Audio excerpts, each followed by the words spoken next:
Décembre 1947, des syndiqués de la CGT font scission et jettent les bases de FO, la CGT Force ouvrière. Dans le monde, un rideau de fer est tombé de la Baltique à l'Adriatique, la guerre froide s'installe. En France, novembre 1947 a été secoué par des grèves massives soutenues par la majorité communiste de la CGT à des fins politiques. Avril 1948, 1435 délégués réunis en congrès et emmenés par Léon Jouot refusent cette politisation.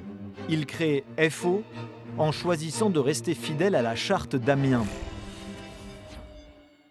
Adoptée par la CGT en 1906, elle proclame l'indépendance du syndicat vis-à-vis des partis politiques, des gouvernements, du patronat et de l'Église. FO refuse la mainmise des communistes sur les syndicats et la restriction des libertés partout en Europe de l'Est.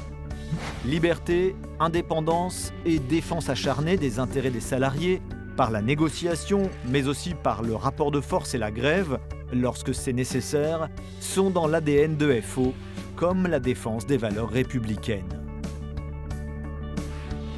C'est sur ces bases que les militants de FO ont pu, depuis 75 ans, mener leur action syndicale qui a permis la construction du paritarisme, base de la sécurité sociale, de l'assurance chômage et des caisses de retraite complémentaires.